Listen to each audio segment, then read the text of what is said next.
All right, now introducing assignment 9. I call it the scale and space assignment because we're using the proximity of our lens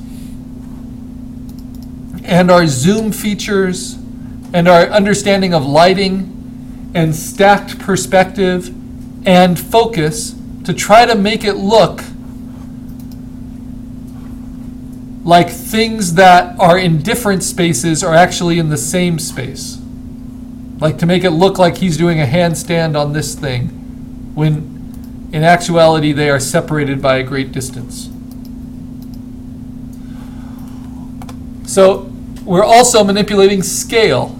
So shooting things that are one size with things that are another size and trying to line them up with our lens and our point of view and our focus and being aware of lighting and directions of lighting and all of that so that they look like they're the same. So it makes the pumpkin look huge or it makes her look tiny.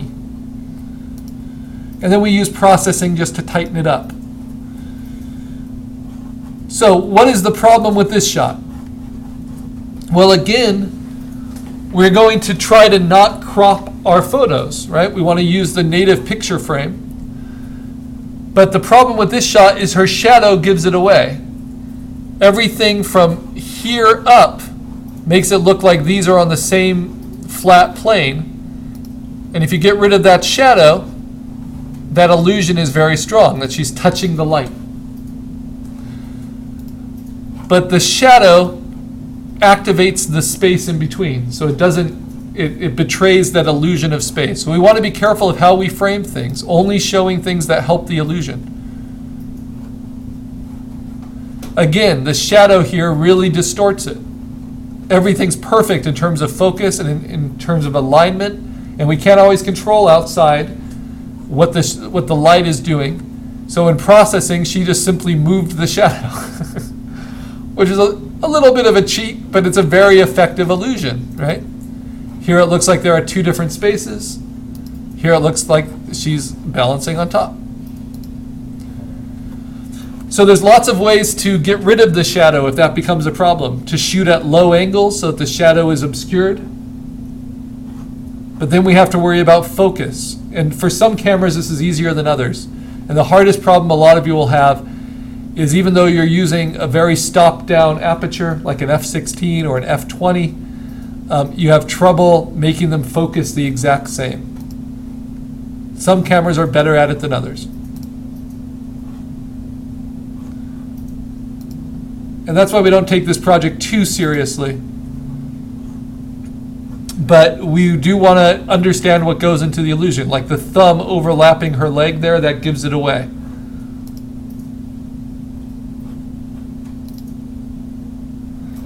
But when we can get the focus right, we can get some really fun images. We can also use these techniques, low angles, forced perspective, actually using macro settings here to make it look like a bigger space, to make little things like these little Lego vehicles look huge. Make them match kind of the human point of view by putting the horizon in the middle. And that's another fun way we can do this project.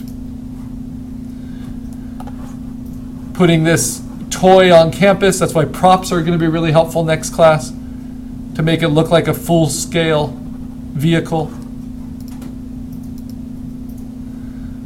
Or shooting at a very low angle to make these toys look like they're the size of buildings. Or to show a hand coming in from the side. And this one's quite complicated. It takes a lot of space to do. You have one person holding another person between their arms, and that person between their arms is holding another person between their arms. And the focus is pretty well controlled there, just the lighting's not too convincing. Processing can help. Getting squashed by a flip-flop. Jumping out of a backpack. We're going to work in teams because having people that are kind of actors for you can be helpful. People that will pose for you in exact places. Some of my favorite projects are taking these toys and making them look full size.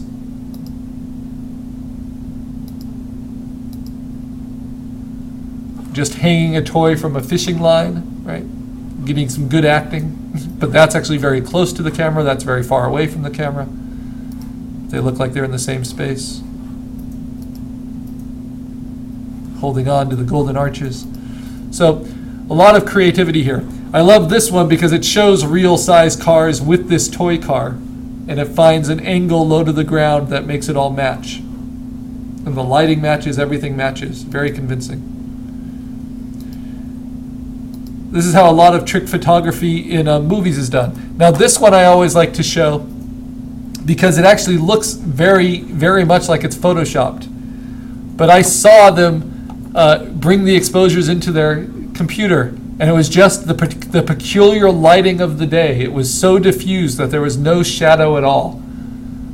And the photographer is able to get very crisp focus with just no shadows underneath. And so it's just uncanny how believable that looks without any processing at all.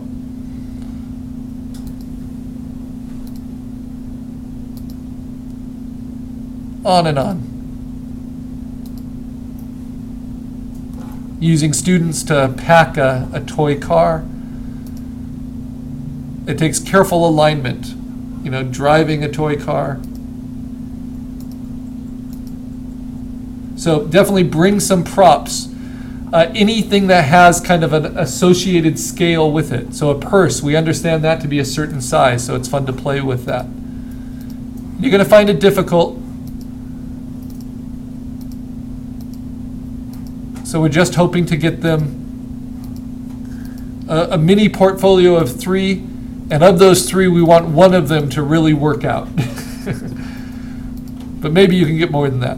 All right, so that's what we will do next class.